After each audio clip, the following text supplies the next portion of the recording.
Welcome back to another video. I hope everyone's staying warm. As you can tell, it's a little chilly out here this morning. I'm all frosted up again. But everybody's fed, and the sheep are trying to steal the donkey's feed there. But they got their own over there. Everybody is surviving. It's went through a lot of straw trying to keep these guys warm. Yeah, I'm in a bed outside right now with a big round bale and shovel it into the sheds just because I'm running a little low on the little square bales. But yeah, everybody's doing well, and I got a little update on the lamb in the barn too. She's doing better. She's not perfect yet, but she's doing way better. Jorge doesn't seem to really mind the cold. So when they have snow built up on the outside of their coats like that, it's kind of hard to see on him. But you can see on these babies how there's snow on the outside of their coats. So what that means is that there's an air pocket in their hair, which is their insulation. So because they're not ruminants like the sheep, where they rely on that digestion and fermentation in order to keep themselves warm with the insulated coat, horses and donkeys just need to use their coat and burn the carbohydrates out of their feed. Hello, Jorge. You're a big suck. But they need to burn the carbohydrates out of their food and eat a lot more. That's why they're considered hay burners. And in order to stay warm when it's this cold. I think our wind chills this morning are minus 41. But it feels a lot warmer than it has the last couple of days. So yeah, these girls like to steal the donkey feed, even though they have a great big lineup over there of wonderful feed. And then I fed them extra over here yesterday. Those guys are all doing good, even those moos mooing at me. The little ewe lambs in the laneway are good. I did the same thing over there. I fed the moms in the bunk line and put a forkful in the shed for the little lambs. See, a couple moms made their way over there, but it's nice to see those lambs in there. They were in the creep area earlier, which is good for them to eat some grain. Those younger babies in this pen, they're not as keen on this cold weather, but I'll get their sheds bedded up again and keep the food in front of them. That's all we can do. Just want to say, if the quality's better on this footage, it's because I actually got a new phone, so kind of excited about that. My old girl was it was crapping out. It was time. I think I had it for, oh gosh, 6 or 7 years, so it did its job. But yeah, we're gonna go finish the rest of the chores.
got these two little lambs inside my new room here for the nanny.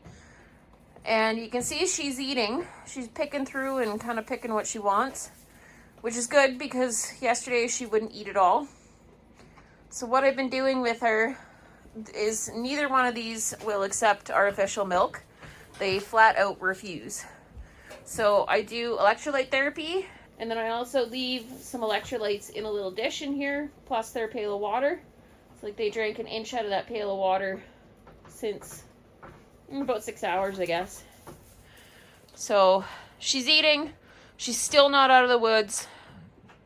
I gave her some medication, and seems to be helping. At least she's trying to eat now. Picking through what she wants, because she just hasn't been eating at all. But they will not accept artificial milk. They just will not eat the milk replacer. And I don't want to tube them, being older lambs, because they don't necessarily need it. I think they're 5.5, 6 weeks old, so they're old enough to wean off of milk anyway. We'll just get them feeling better. I brought them into the room here so that they would be warm. I got the heater running for the milk machine anyway. And see if I can see through my dirty window here. These guys are doing quite well in the cold. Yeah, they're crazy. Crazy. I don't want to go in there because they'll just jump all over me, and they're doing their own thing anyway, so I did turn their heat lights back on for them, obviously, because it's still quite chilly in there, but they'll get those taken off probably tomorrow, because I think we're predicted to go up to -11 outside. So with the heat from the ewes on the other side of the barn, it'll warm up in here. Be good to get it to warm up though, because then I can finish the insulating, because as you can see, it's quite frosty up there. I didn't want to put the insulation up while the frost was there, so that it doesn't make the insulation wet and then you lose its value. So yeah, that's why it's not done yet, but it'll get done. I'll make sure this dries up and get it done here in the next couple of days. So she's still not out of the woods, and she's still got a little bit of healing still to do, but she's feeling pretty good compared to how she was yesterday and the day before. So hopefully we can get her 100% here pretty quick, and yeah, she's doing a lot better though. I'm glad she's trying to eat. Picking through some creep, picking through lots of hay. She's nice and warm. Can only go up from here, right? I just spent about an hour thawing a water that decided to freeze. Oh, the heat tape doesn't go down far enough down into the ground, so I have to figure out a way to fix that. And yeah, so I'm wet and cold and want to go in and have a nice hot shower before night chores here. All the lambs are tucked in. They got lots of bedding, lots of feed in front of them, but I'll go put more feed in front tonight. Make sure that they're 100% because the wind is supposed to start picking up tonight, and it's snowing like a banshee out there right now. So hopefully they'll be fine. So far they have been. There's a couple that are not gaining weight, but there's, 95% of them are doing really good out there in this absolute hellish cold stretch. But things are looking up. I think we're supposed to be -11 tomorrow.